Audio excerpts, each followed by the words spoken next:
Good morning everyone, welcome to my YouTube channel. हम पढ़ रहे हैं दज्जाल, एक फितना और हिटलर और नूर मुबारक का ट्रायल। आज हम इसका थर्ड पार्ट शुरू करेंगे। कुरान पाक में अल्लाह ताला का इरशाद पाक है, जो शख्स पैगम्बराना तर्ज हयात से रूह गर्दानी करता है वो अपनी तबाही का सामान खुद करता है। मज़कूरा डॉक्टर नूर मुबारक की कार्रवाई के लिए मुनासिब नहीं था, लिहाजा उसे एक अमेरिकी माहिर से बदल दिया गया और इस माहिर ने मुलजिम की तबई मुआयने किए और इन मुआयनों के बाद अपने नताइज को बड़े बड़े पलंदरों की शक्ल में तहरीर किया।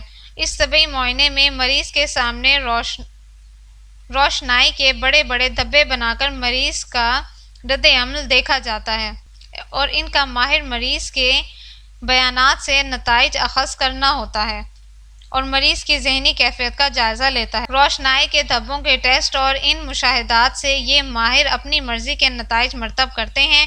वो चार्टर जो अमेरिकियों और अंग्रेज़ों ने नूर मुबारक के ट्रायल के लिए तैयार किया था, उसको इस अंदाज से मरतब किया गया कि इन लोगों को यकीन था कि वो इससे मतलूबा नताइज हासिल कर लेंगे और ये मरहला नहायत आसानी से तय हो जाएगा। इसमें यह भी था कि जुर्म की तारीफ़ क्या है और अरबाब इख्तियार के नज़दीक इसकी क्या तारीफ़ है।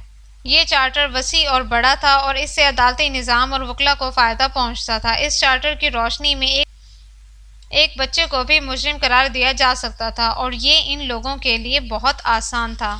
कानून का बुनियादी नुक्ता यही था कि उनके जाल से कोई बच ना पाए और कोई इस तरह का कानून ना हो जिससे मुलजिम को फ़ायदा पहुंच सके। नूर के ट्रायल के लिए कुरानी माहिरीन ने एक मखसूस चार्टर तैयार किया था। इस चार्टर के तहत इसके अपने असूल और मयारात थे। चूँकि इसके पहले कवानीन में मुजरिम को फ़ायदा पहुंच सकता था, इसलिए अपने मकासद की तकमील के लिए कानून ही नया वाज़ह कर लिया गया ताकि किसी के बच निकलने का कोई इम्कान ना हो। नए कानून के वाज़ह कर लेने ही से ये बात सामने आ जाती है कि इस ट्रायल में किस कदर बेकायदगियों का मुजाहरा किया गया होगा। आम मुल्जिमान को अपील का हक भी दिया जाता था और अगरचे ये भी इसी निज़ाम का एक हिस्सा है और मुल्जिमान हाउस ऑफ लॉर्ड्स या अंग्रेज़ी अदालत में ही अपील कर सकते हैं, मगर अब की बार तो इन मुल्जिमान को अपील का हक भी हासिल नहीं था। इन मुल्जिमान के 4 बड़े जराइम की फर्द आयद की गई थी। ये जराइम जंगी थे, हालांकि ये जराइम दोनों अतराफ से सरजद हुए थे। इन जंगों में ऐसा होता है, मगर इनके अतलाक सिर्फ इन अफराद पर किया गया जो कब्जे में आ गए थे। ये 4 बड़े जराइम ये हैं: इंसानियत के खिलाफ जुर्म, अमन की तबाही, जंग का जुर्म, इन जराइम की साजिश का जुर्म।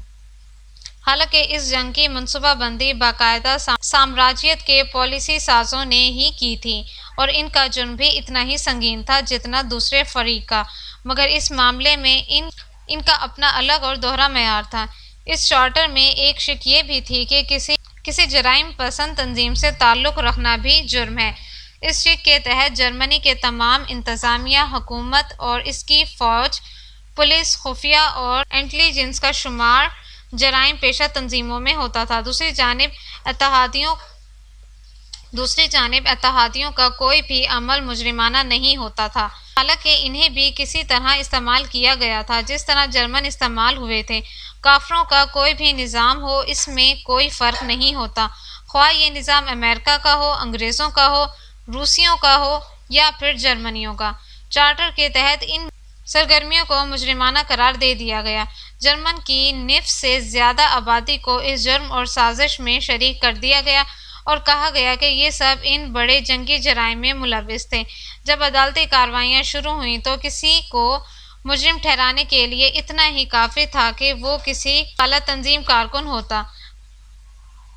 दर हकीकत साम्राज्य के रहबर जर्मनों को इस जुर्म का मुजरिम ठहरा रहे थे जिसमें वो खुद भी बराबर के शरीक थे और जिस चीज़ को हिटलर ने बेनकाब करने की कोशिश की थी, बदकिस्मती से वो बुरी तरह नाकाम रहा था। इस कार्रवाइयों में साम्राज्य के हुक्मरानों ने खुद अपनी कार्रवाई को धुंधला दिया था और तमाम तर हकीकत धुंध की लपेट में ले ली थी। आज तक हालात की तेज़ व तंग हवाएं को तहलील नहीं कर सके जो इस वक्त की सूरत हाल पर फैला दिया गया था। Thanks for watching my video. Subscribe my channel and like my video.